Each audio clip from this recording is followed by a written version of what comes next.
Hello everyone, welcome back to another video. Today, well, we are doing some train sim stuff, but a while ago now I put up a post via YouTube asking you, my subscribers, if you wanted me to do a series on route building. So, I'm finally answering your wishes. So, what are we doing? Well, with any route, and this is just from my personal experience, with any route, if you want to recreate something, the best place to go is Google Earth. Now you can download Google Earth Pro, I believe it's free, and you can get, a rough estimate of where and what the terrain is like and where you want to go. And I can't speak again, the heat's got to me. So the reason why I use Google Maps is because in the bottom right hand corner there you see a latitude and longitude. That will come in very handy in just a second. So you're probably wondering, why am I hovering over this area? Where is this area? So this is Bexhill. This is the former site of Bexhill West Station. Now as you can see here, there's an existing main line, and the current station is just up there, so that's Bexhill Central, this is Bexhill West.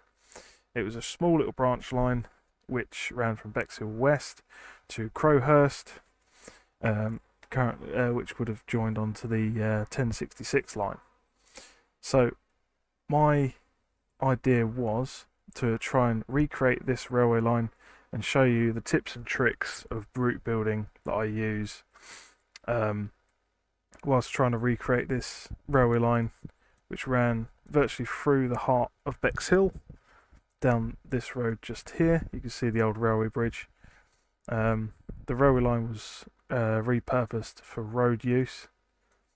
There was a station here, which was Sidley, and it carried on underneath another road bridge across here, this roundabout, and through these line of trees here and there. But I won't show you the whole length, but it is a fairly good, sizable route. There was a beautiful viaduct across here years ago. Sorry, my throat's cracking. It's been a very hot day. There was a lovely viaduct there, and obviously before the road was dug into the ground, there was a embankment right across here. Actually, I don't think this railway line was that long. No, it isn't. There you go.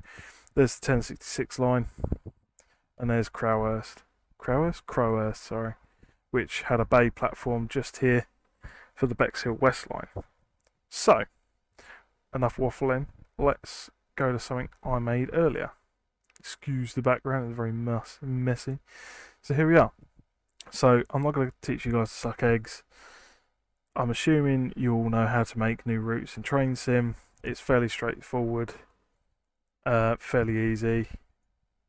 There we go.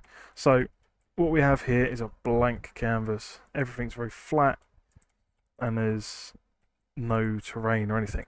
So step one for what I usually do is use the longitude and latitude coordinates from Google Maps.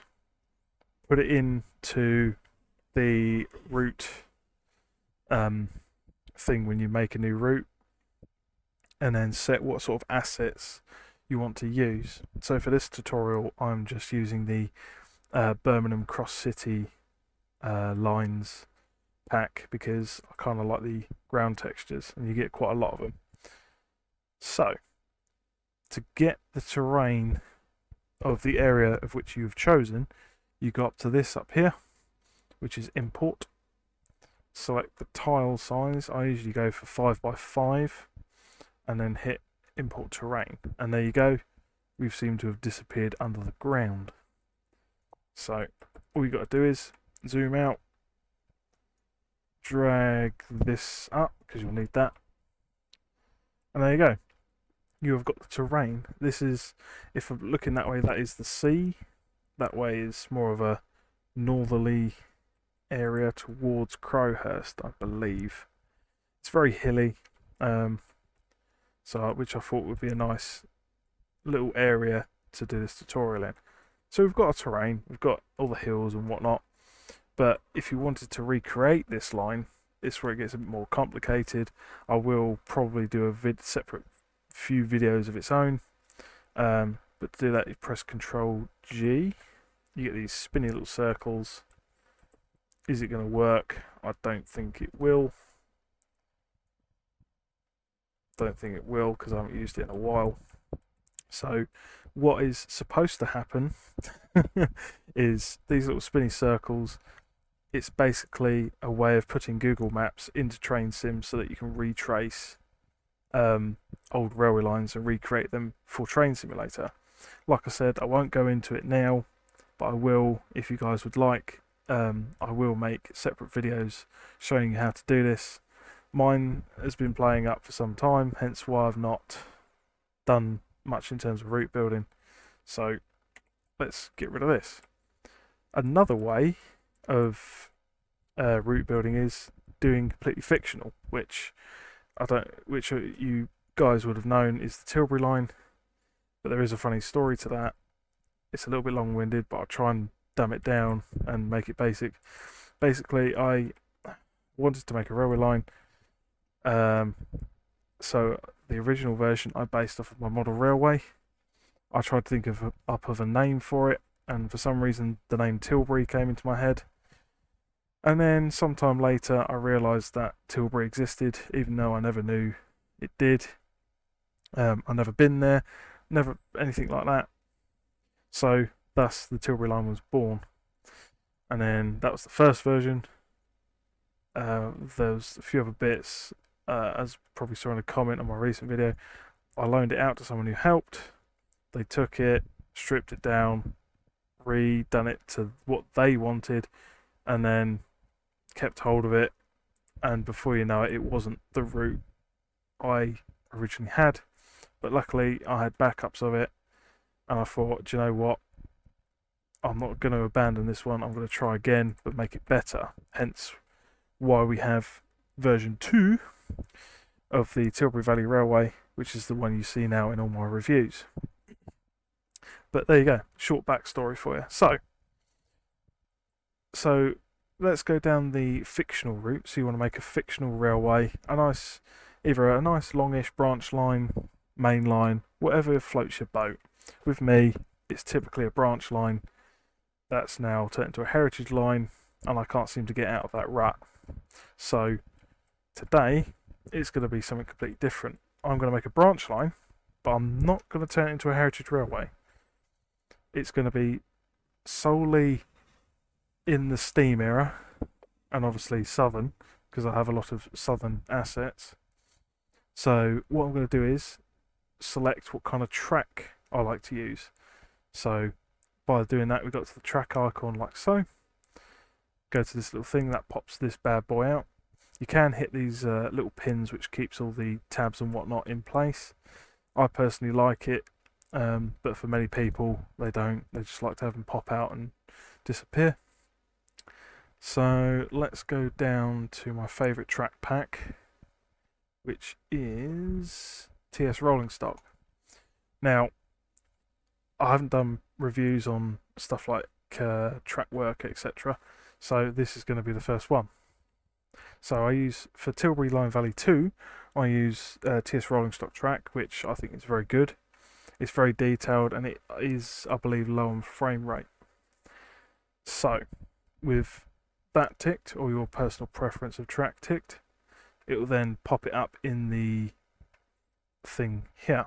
So you've got all your track. So down here, you've got two track rules. You've got its own track rule, or whatever you set the ground texture track rule to. But you can have more than one track rule if you tick other assets in the thing up here. So for instance, I personally like to use the Bath stock. So that would be where is it? DTG. So where is it? If you haven't got the old Bath Temple route, it should be in your game if you've got an old game like I do. But if not, I don't know, you should do. Should have it. But it's not in there. So it might be under RSC. Oh, there it is. Bath temp. So yeah, I use that for my track ruling. And then anything else like AP station sort of like gives you a better variety of buildings, etc. As well as anything else you like. Just tick it. It should give you buildings. I'm just going through the list of what I like. So a touch of industrial north. What else? Oh yeah, another thing as well. I'd recommend getting the marketplace stuff. So like the town, the construction, platform clutter, etc. It sort of puts in a lot of detail, but that's for another video. I'm just going through what I do basically when I make a route. So let's have a look. Here we go. Now I've recently started to experiment with GAD embankments. I never used them in the first version of the Tilbury route, but the second one I'm using them more and more, and I quite like the look of them really. So that's the common pack. Need that ticked. Signalling equipment, Somerset and Dorset, and West of England line, and I'll throw in the SR signals as well. The road vehicle pack, and I think that's about it. So that's mainly buildings and track work done. For foliage, such as trees, bushes, and etc., I use VP stuff. So the VP trees, I don't really touch the track pack. I also use the grass pack as well. You can use the road pack, but I believe the GAD ones have moving vehicles, whereas the VP ones don't, even though it's the same road textures and everything. So I'm going to leave that unticked because I want vehicles to be shown moving about. So that is pretty much the basics of how and where to get started. So next to me I have a book. Now I'm quite a sad sod when it comes to books and route building, because I look for a lot of books that show you track plans and stuff like that, just to give you an idea of what you want your station, what I call your terminus / starting station to look like. So the book I've got next to me is a historical survey of selected southern stations, for obvious reasons unknown. So there's quite a few. There's about how many pages? It's quite a hefty book, 135 pages in total. I'll just have a quick look through them, see which one I quite like the look of.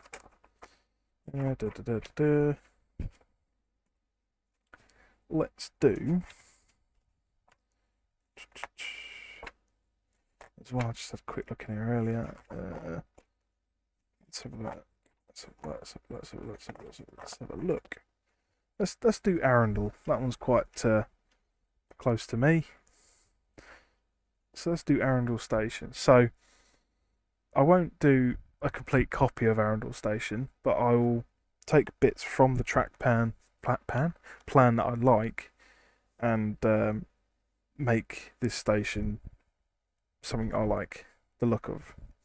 So let's have a look. Let's set the track rule to. Let's do the T.S.L rolling stock track. I won't use the GAD stuff. So let's do Bullhead. So here you'll see that this up here has changed, and you've got this yellow arrow following you about. So let's go down the list. So obviously the first one states what track rule you're using, what track you're using. You can change it to whatever one it is. So I'll keep that set to that. And these two come in handy because that is your speed limit. So you've got your primary and your secondary speed limit. So as it's a I'll say it used to be a through station, but is now a terminus, as it's sort of a branch line in decline. So it's going to be sort of cut off from the rest of the railway. So let's set this to, what should I set it to? Typically terminuses would have been 10 to 15 miles an hour. So that's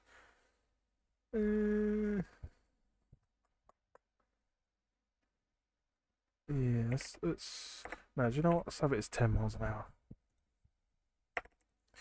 10 miles an hour changes to passenger. So if you don't know what that does, the different settings here when you make a route, not a route, when you make a curve. So for instance, this is the passenger. So that's the passenger one. It's fairly curved. If I go to main line, you can sort of see it's a little bit less sharp, not by much, but it's a little bit less sharp. And then go to yard.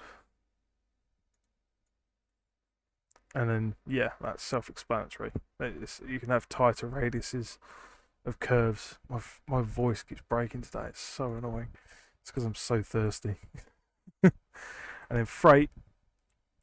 Well, yeah, that's freight. So let's undo that. Just get a quick sip of drink before I keep sounding like a frog.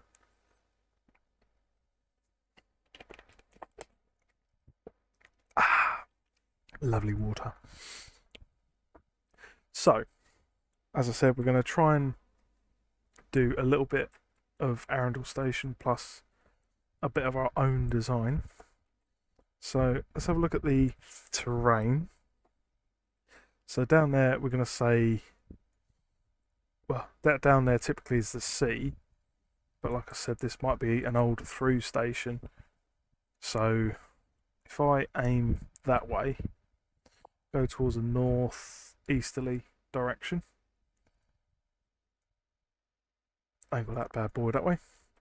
So select your track again, change your speed limit. We'll have it as a passenger. So you're probably wondering, why isn't the yellow cursor snapped with you? That's because unfortunately you have to swivel it around yourself, and it's obviously one track. So down here you can select as many tracks as you want. So you can have 2 all the way up to 100. Oh no, sorry, 32 is the max you can have. But for us, we just want 2. So let's try and get this sort of the way I want to. Like so. So now you've got that blocked down. Let's put a slight curve in, and put a slight curve in. So we'll go towards that little valley there. So there you go, there's your first bit of track. So you can also see as well, under here, the track will not snap to the terrain. You can set that as well down in here. So this one here, that one is snap to track, so it's helpful when you make points, as I'll probably show you earlier. This one here is snap to terrain. So if I do the same and tick that little box, do that, you can see now that the track has snapped to the terrain. Simple as. But I don't fancy that. I fancy a nice level ground for this little station. And in my mind, you have to make sure that it's long enough for whatever size train you want.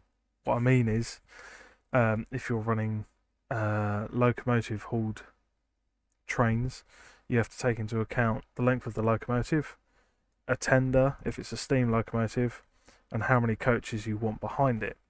So typically for me, for a branch line, I'd say it could be a medium-sized locomotive with, say, 1 to 4 coaches, which was typical in the 1960s. You had what was called sulky services. So I think this would be quite adequate for what I need. Excuse me. So we'll call this the end of the station. And as you can see, if I go down here, the ground sort of slopes downwards and then sort of goes uphill again. A lot of railways tend to try and keep close to the ground, mainly because it was a way of saving money. So what I shall do is stay level up this way, but have a bit of a curve. Say about there-ish. And there you go. You can see now that the... oh no. My bad. I forgot to turn off the snap to terrain. There we are. Silly Billy. Right, let's go from here this time. So yeah, I'll go this way. A little bit out there. Go to there. So there you go. You can see the ground is falling away nicely into like a little valley. So the next step is, or what I shall do, is add in a set of points. So we go back down to this little function, snap to the track, and then you can see there that the points won't go over any further. So when I do points, I try and make sure that the cursor is sort of touching the edge of the sleepers. Otherwise, it will be quite a tight and unrealistic looking turnout. And there you go. It's quite a long point, I will admit that. I mean, you can always change it afterwards, but for now, that shall do. So,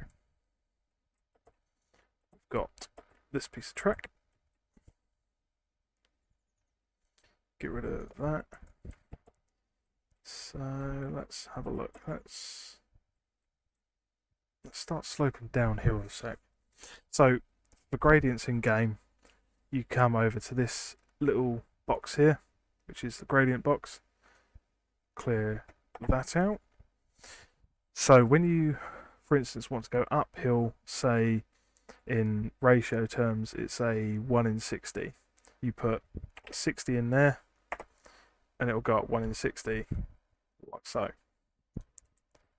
There you go. There's your 1 in 60 gradient, which I do like because you get a lot of sound out of the locomotive. But that's the wrong way for where we need to go. We need to go downhill.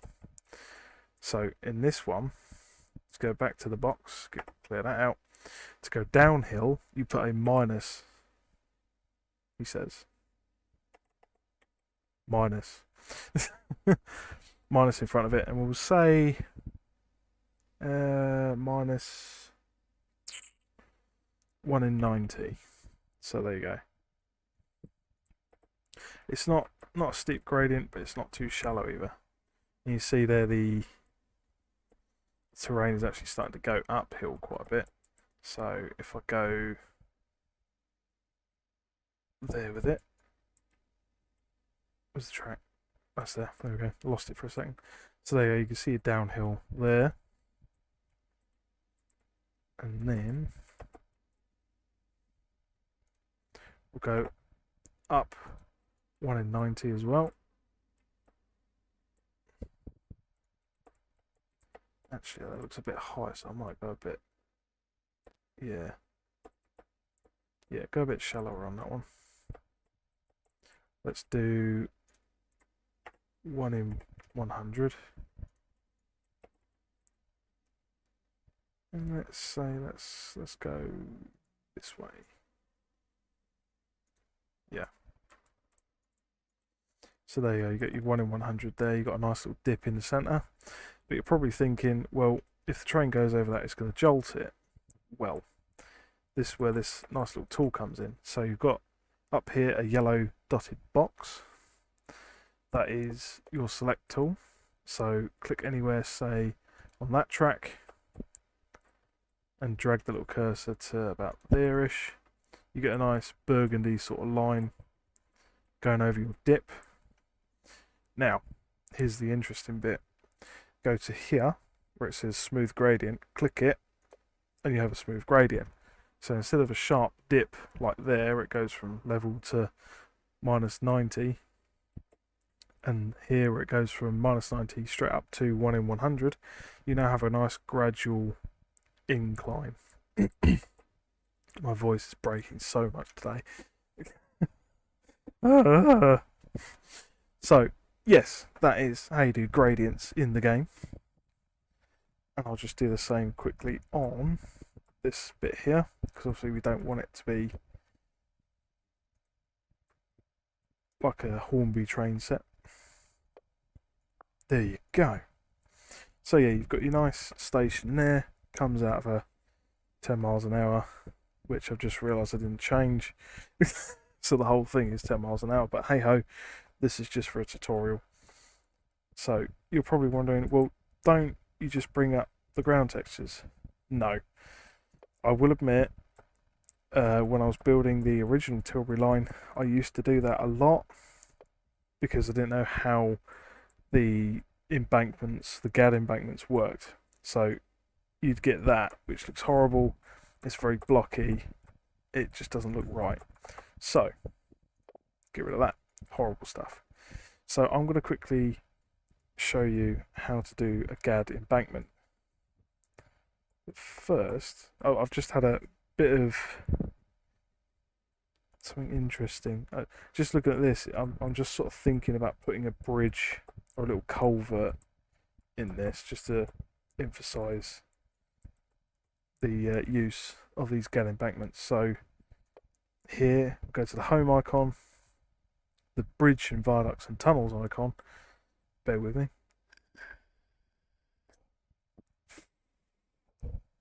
There we go. Go down to now. As you saw me tick earlier, I ticked Somerset and Dorset, West of England line, etc., and Dorset coast, I believe. You get to use all the bridges that are in this route with the GAD embankments. So you just have to find what bridge you like the look of or what you think suits the area. For me, I'm trying to find a culvert, which is, there we go. So culvert double means that it's got two, oh no, it's for a double track. Single, it's for a single track. And then hold tab and it snaps to the track like so. Click, move the camera into position, change from rotate to move. Like so. So yeah, you see that the culvert is underground, but that'll probably be in another video when I get around to doing some scenery on this area. But for now, I'll just quickly run you through the GAD embankments. So, let's start from where the ground leaves the track. So about here-ish. So hop back to your track tool, hit the select. So we'll go right from the end of the track and we'll go to the very, actually no, let's go the full length. Let's go the full length because I can show you a little trick that I picked up. It's full length, like so. Now you're probably wondering how on earth does this turn into an embankment? Well, come up to this tool here, which is the offset tool. You'll get two lines next to the track. And if I zoom back to here, the whole point of it is to try and line it up with that bridge there. So I'll say that one, 5. It's a lot of, from what I've found out, it's a lot of trial and error. So I'll do 4.5. See if that works. Yeah, it's a lot of manoeuvring and jiggery pokery with stuff. So let's go to miscellaneous. GAD platforms, point rodding, semaphore wire. That is stuff I will admit I've not actually used in the Tilbury line. Here we go, embankment. So you've got loads of different varieties for whatever area you want to use. I typically use the embankment grass wide 3 and then just click on the little yellow arrow. As you can see there, it's not quite matching up with what I've got there, so I'm going to have to bring that in just a bit. So get rid of that 5. Try that. Like I said, it's a lot of trial and error. Yeah, as you can see there, it's not quite there. So undo that. Let's go down to 3. It's the same again. I reckon that is probably it. A bit of space. It's close. It's close. So I'll say it's 3. No, it'd be 2.8. Let's try that. Like I said, it's a lot of trial and error. Same again. Let's go down to 2.7.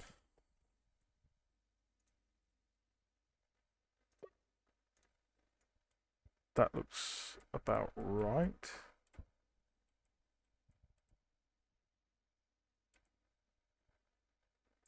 Yeah, that's about right. You can sort of see it poking out there. Kind of. Right, so I'll stick to that. So again, that one, it should go up full length like so. And then if I do that on this side, go. And that's where it gets a bit more complicated.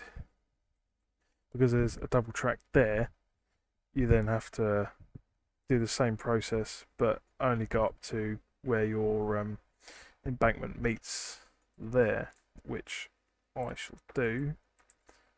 But first, yeah.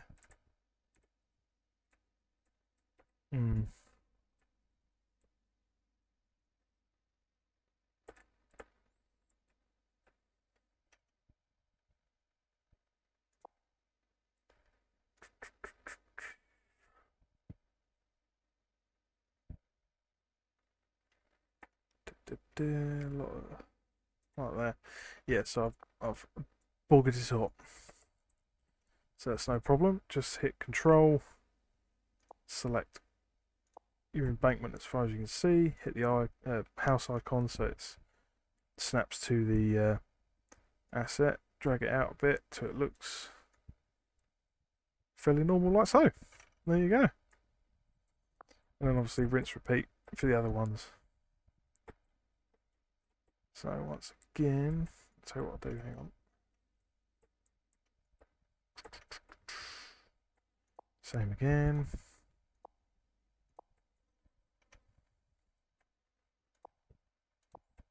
So, drag it out till it looks flush, like so. And there you are. Just do a quick save because we all know that train sim likes to crash on you when you're trying to do something important. So, yes, that is the basics of starting a route. So I've shown you how to place it down, do speed limits, embankments, gradients like so. And then, yeah, that's it. Simple as. So I'll end the video here because it'll probably be a long one. If you want to see more of my videos and you want to see more of this series, please hit the like button and let me know what you think in the comments below. And if you want to see more of my content in general, please hit the subscribe button. In that case, I shall see you guys in the next video. Take care then. Bye!